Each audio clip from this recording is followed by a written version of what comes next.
एक बार एक चित्रकार पहाड़ी क्षेत्र में प्राकृतिक दृश्य की सीनरी बना रहा था और अपने सहायक को उसने नीचे भेजा था पानी लेने के लिए पहाड़ी से नीचे जाकर। और वो चित्रकार बहुत ही खूबसूरत पेंटिंग बना रहा था कैनवास पे, और बनाकर पीछे हटके बार बार देख भी रहा था कि कैसी बनी है। फिर थोड़ा सा बनाता, फिर पीछे हटके देखता, फिर थोड़ा सा बनाता, फिर पीछे हटके देखता। और कुछ देर बाद वो दृश्य जो बना रहा था, पेंटिंग जो कर रहा था, वो लगभग पूरा हो चुका था, फाइनल हो गया था। तो वो पीछे हटके देख रहा था अपनी सीनरी को, पीछे हटके, थोड़ा और पीछे हट, थोड़ा और पीछे हटके, और एकदम से उसने देखा कि उसकी सीनरी पे किसी ने पानी डाल दिया है। ताजी पेंट थे, सब पानी में बह गए। अब वो आगे दौड़ा, परेशान हुआ। पीछे उसने मुड़ के देखा तो उसका जो सहायक था उसने वो पानी आगे उड़ेल दिया था उसकी सीनरी पे। उसने उसको डांटा, अरे ये कि तुमने क्या किया? उसने कहा कि सर, यदि मैं पानी न डालता और पीछे से आपको आवाज लगाता, यदि आप पीछे मुड़ कर देखते और एक कदम भी पीछे हटते तो आप नीचे खाई में गिर जाते। इसलिए मैंने सोचा कि आपको आगे बढ़ना चाहिए, इसके लिए मैंने वहीं से ही पानी फेंक दिया जहां मैं खड़ा था। मैं मालूम था कि आप जब सीनरी खराब होगी तो आप आगे बढ़ोगे, तो आपकी जीवन की रक्षा हुई।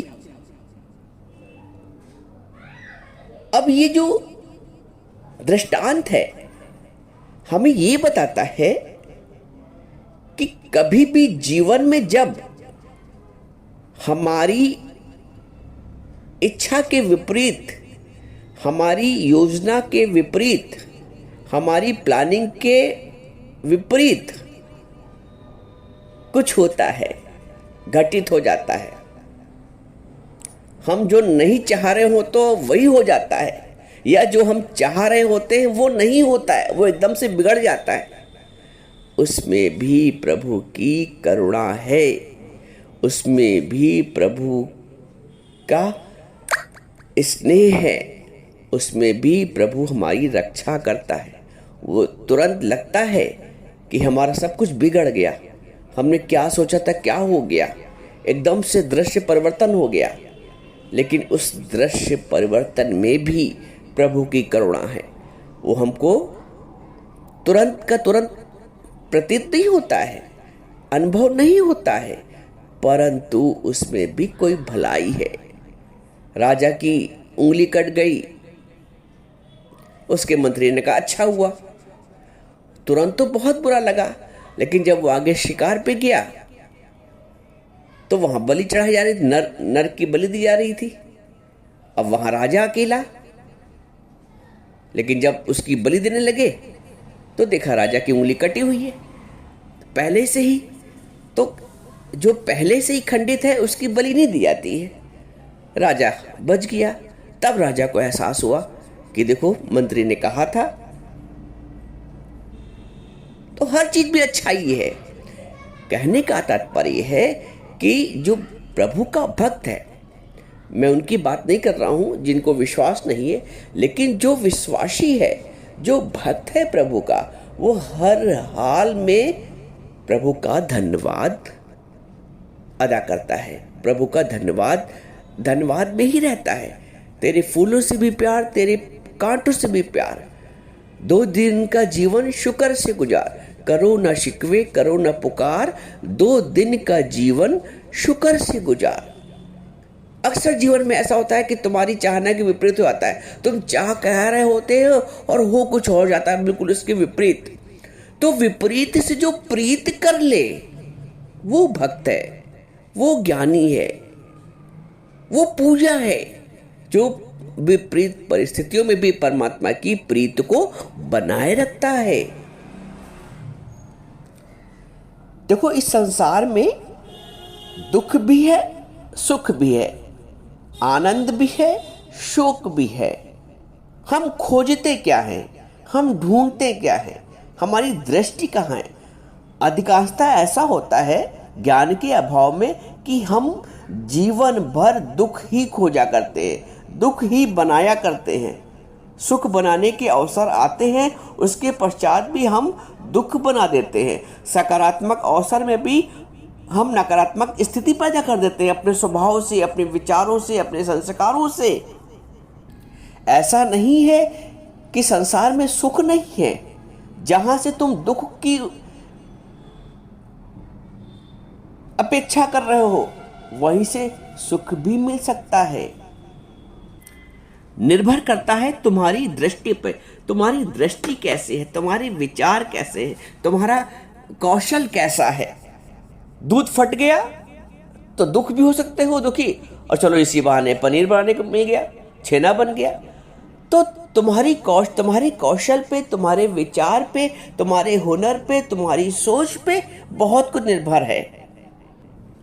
मूलतः देखा जाए तो तुम आनंद के खोजी हो, पर आनंद की जगह जीवन भर दुख ही खोजते रह जाते हो, क्योंकि दुख आसानी से बन जाता है। एक बार आपको बताया था कि भगवान ने दुख नहीं बनाए। भगवान ने कह लो तो 2 4 5 दुख, भाई किसी को गरीबी का दुख, किसी को शरीर का दुख, स्वास्थ्य का दुख, विरह का दुख, मृत्यु का दुख, 2 4 5 जिसको आप उंगली में गिन सकते हो। बाकी दुख सब स्वयं के बनाए हैं, बाकी दुख सब मन के बनाए हैं, तुम्हारे ख्यालों के बनाए हुए दुख हैं। छोटी छोटी बातों पे दुख बना लेते हो। दुख बनाने की मशीन है तुम्हारे पास। ये कहाँ रख दिया, ये क्यों रख दिया, दरवाजा क्यों खुला छोड़ दिया, बंद क्यों कर दिया, तवे पर गैस पे तवा चढ़ा रह गया, पता नहीं कितने कितने बातें बना के मन को दुखी कर लेते हो। जरा सा उसने मेरे से बात नहीं की, मेरे को पूछा नहीं, इतने दिन से हमको फ़ोन नहीं किया उसने, करती नहीं है, बात नहीं करती है, मैं ही बात करूँ तो करूँ, सारी गर्ज हमारी है, सारे रिश्ते मैं ही निभाऊँ, सारे व्यवहार मैं ही निभाऊँ, अगले को क्या पड़ा है, पता नहीं कितनी बात। अरे तुमसे हो सकता है करो, नहीं हो सकता है ना करो। करने में अगर प्रसन्नता होती तो करो, और चिड़चिड़ करके कोई कर्म मत करो। कर्म, क्योंकि कर्म को पूजा बताया गया है। भगवान ने कर्म को कर्म योग से जोड़ा है।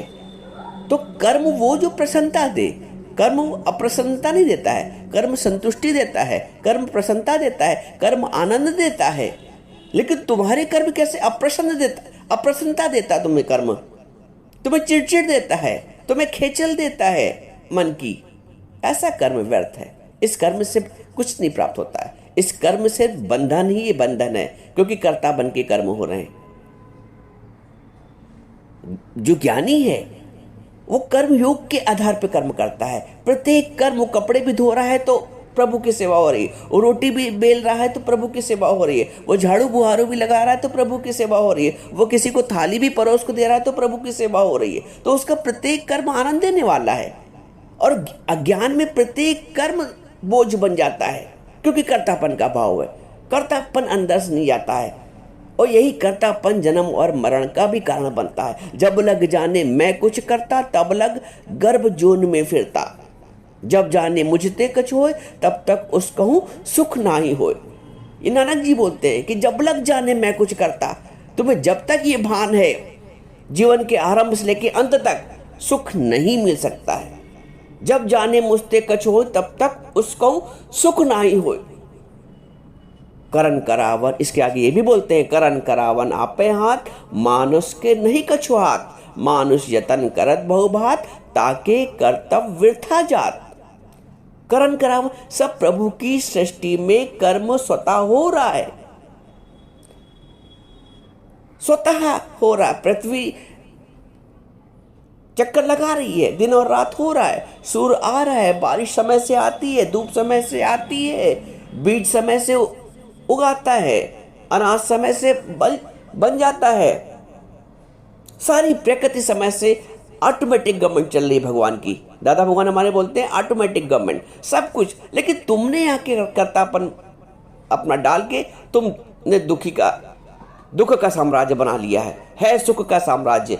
परमात्मा ने तो सुख की सृष्टि बनाई है, तेरे लिए भगवान ने कैसी रची बहार है, दुनिया में आके बंदिया भूला तू अपना करार है। अरे जो करार प्रभु से किया था उसकी याद करो, उसको निभाने का प्रयास करो।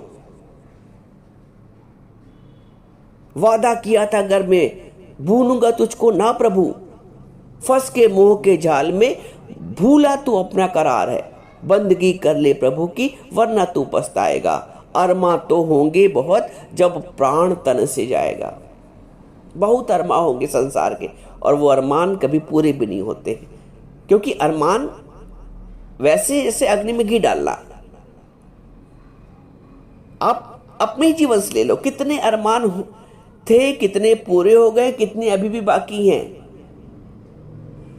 वो अरमान समाप्त नहीं होते जीवन में। एक अरमान समाप्त होता है जब भगवान का भाव जागृत होता है। एक हरि से प्रीत हुई, मीरा ने गिरधर से प्रीत की, सब अपने आप ही स्वतः उसको मिल गया। एक तुम हरि से प्रीत कर लो, एक गिरधर से प्रीत कर लो, एक प्रभु से प्रीत कर लो, संसार तो पीछे लगेगा। पाछे लगा हरि फिरे, कहे कबीर कबीर, कबीरा मन निर्मल भया जैसे गंगा नीर। मन को निर्मल करो, शुद्ध करो, किसी के पीछे मत पड़ो। तुम बेटों के, बच्चों के, नाती के, पोतों के, बहू के, पति के, पत्नी के, एक दूसरे के सब पीछे पड़ जाते हैं। चलने दो, सबको करने दो। जहां तक तुम्हारा अधिकार क्षेत्र है, तुमने माना है जिस अधिकार को, वहां तक टोको। तुम उसके बाहर भी चले आते हो। जहां भी माहौल नकारात्मक बनने लगे तुरंत पीछे आ जाओ। अच्छा ठीक है, तुरंत अपने पैर पीछे खींच लो, तुरंत अपनी बात से वहीं पे समाप्त कर दो। बात को बढ़ाओ नहीं, बात को बढ़ाने से वातावरण में नकारात्मकता आती है, और जब वातावरण में नकारात्मकता आ जाती है ना, तो फिर एक का नहीं, परिवार में जितने लोग हैं सबका स्वभाव वैसा हो जाता है, सब चिड़चिड़ हो जाते हैं। फिर कोई किसी को खाना खाने का मन नहीं करेगा, फिर किसी को एक दूसरे से बात करने का मन नहीं करेगा। एक की गलती पूरे परिवार में नकारात्मकता फैला देती है। तो बंद करो, रोक लो अपने आप को। अगर तुमको ज्ञान समझ में आ रहा है, पसंद आ रहा है, जीवन बनाना चाहते हो, गुरु के प्रति भाव है, तो अपने को मिटाना सीखो। बने तो बहुत हो, मैं सास हूं तो मैं टोकू नहीं, मैं माँ हूं तो मैं टोकू नहीं, मैं बाप हूं तो मैं मारू नहीं। अगर सुख मिलता है तो भैया कर लो। सच बात तो ये है, ज्ञान ये कहता है कि बी नथिंग, कुछ मत बनो। अपने अंदर से बिल्कुल बनना है तो योगी बनो। तस्मात् सर्वेषु कालेषु योग युक्त भवार्जुनो। हे अर्जुन, इसलिए तुम प्रत्येक काल में योग युक्त बनो, योगी बनो। तस्मात् सर्वेषु कालेषु योग युक्त भवार्जुनो। भगवान ये कहते हैं, भगवान नहीं कहते तुम सास बनो, तुम बहू बनो, तुम बाप बनो। अंदर से जो बने हो ना, उसका त्याग करना है। बाहर से कुछ नहीं त्याग करना है, अंदर से जो कुछ बन के बैठे हो। सास बनी हो तो बहू का गुण दोष जरूर दिखेगा, लेकिन हम कुछ नहीं। जो भगवान का भक्त है वो कहता है हम कुछ नहीं। वो बहू की भी सेवा करने को तैयार रहता है, वो अपने से छोटे दिनवाई उठाने की भी सेवा करने को तैयार रहता है, क्योंकि उसके जीवन में ज्ञान है। ज्ञान और अज्ञान का यही तो भेद है। ज्ञान में ऐसा जीवन लोचमय हो जाता है, इतनी इलास्टिसिटी आ जाती है, इतना लोच आ जाता है, जैसे रबड़ की गुड़िया मुड़ जाती है। गुरुजी हमारी कहते थे कि जैसे नालोन का मोजा सारे पैरों में आ जाता है, नालोन का मोजा बन जाओ, रबड़ की गुड़िया बन जाओ, हर जगह फिट। ज्ञानी कहीं भी बैठता है वो शोभा युक्त होता है, उसको सब पसंद करते हैं। अरे फलानी आई है, चलो ये तो अच्छी कुछ बातें बताएगी, अरे ये तो अपना कुछ ज्ञान की बातें बताएगी, ये तो गुरुजी की कुछ चर्चा करेगी। ऐसा जीवन है ज्ञानी का। ज्ञानी का जीवन कुड़कुड़ करने वाला नहीं है। कोई तुम्हारी फोन कॉल का इंतजार करे, कोई तुम्हारी बातों का इंतजार करे, कोई तुम्हारे विचारों का, तुम्हारे सत्संग का, गुरु के वचनों को सुनने का प्रतीक्षा करे। ऐसा जीवन बनाओ। कोई ऐसा ना कहे कि अरे कहाँ आ गई, बकबक शुरू हो जाएंगे अभी। कभी कभी किसी का फोन को रिसीव करने कतराता, अरे यार इसका फोन उठा लो, तो फिर शुरू हो जाती है। ऐसा जीवन मत बनाओ। जीवन ऐसा बनाओ कि लोग तुमको सुनने के लिए, तुमको देखने के लिए, गुरु के वचनों को पाने के लिए तुम्हारी प्रतीक्षा करें। ये सकारात्मकता है जीवन की। जीवन को सकारात्मक बनाओ, जीवन को नकारात्मक मत बनाओ। जितनी सकारात्मकता होगी उतना ही तुम्हारा हृदय प्रफुल्लित रहेगा। सकारात्मकता से ही तो हृदय प्रफुल्लित होता है, और नकारात्मकता से, मन की खेचल से तो मन खिन्न रहता है। मन को सकारात्मकता दो, मन को प्रभु भाव दो, मन को गुरु के वचन सुनाओ, मन को आत्म राह दिखा दो, वरना मन नहीं मानेगा। शरीर के भाव में रहोगे तो रिश्ते बनेंगे। मैं माँ हूँ, मैं सास हूँ, मैं पिता हूँ, मैं ससुर, मैं पति हूँ, मैं टोकूँ नहीं, मैं कहूँ नहीं, सारे भाव जागृत हो जाएंगे। लेकिन गुरु क्या कहता है कि मन को आत्म राह दिखा दो, यानी आत्मा की, भगवान की राह दिखा दो। मन को आत्म राह दिखा दो, वरना मन नहीं मानेगा। शरीर भाव में रहोगे तो मन मान ही नहीं सकता। इसलिए गुरु कहता है शरीर के भाव से ऊपर उठो, आत्मिक विचार में आओ। है ही भगवान, कोई जगह ना तुझसे खाली है, तू व्यापक डाली है। जो मुझसे तीखा बोल रहा उसमें भी मेरा गुरु है। मेरी परीक्षा ले रहा है कि मैं अपने आप को धैर्य में रख पाती नहीं रख पाती हूँ। जो मुझे मेरा अपमान कर रहा है उसमें भी मेरा गुरु है। जो मुझको एक कप चाय नहीं पूछ रहा है, एक गिलास पानी नहीं पूछ रहा, उसमें भी मेरा गुरु है। जो मुझसे विपरीत ही चलता है, हमेशा उल्टा ही मुझसे बोलता है, मेरी बातों को उल्टा ही लेता है, उसमें भी मेरा गुरु है। मेरी परीक्षा ले रहा है कि मैं ज्ञान में कहां पे स्थिर हूं। समझो, गुरु ऐसी तो संवारता है। गुरु कहते हैं सतगुरु सिख की हलत पलत सवारे। गुरु अपने सिख की ऐसी हालत पर संवारता है। गुरु तो तुम्हें सत्संग में दिख रहा है, तुम्हारे पीछे तो गुरु नहीं है। लेकिन जो कर्म प्राणी घर में है 2 4 5, वो गुरु की तो रूप है। किसी रूप में गुरु कैसी परीक्षा ले रहा है, किसी रूप में गुरु कैसी परीक्षा ले रहा है, किसी रूप में गुरु कैसी परीक्षा ले रहा है। कभी मान देकर परीक्षा ले रहा है कि कहीं उसमें तुम फूल तो नहीं गई, कहीं दो शब्द गलत बोल के अपमान करके भी परीक्षा ले रहा है, कहीं उसमें तुम भटक तो नहीं गई। तो ना फूलो ना पिचको। सब घट मेरा साइया सुनी सेज न कोई। सब घट मेरा परमात्मा ही है। तो कोई भी बुरा नहीं है, भले मन के वास्ते। मन को भला कर लो, मन को आत्म राह दिखा दो, कोई बुरा नहीं है। इसलिए बुराई मत खोजो।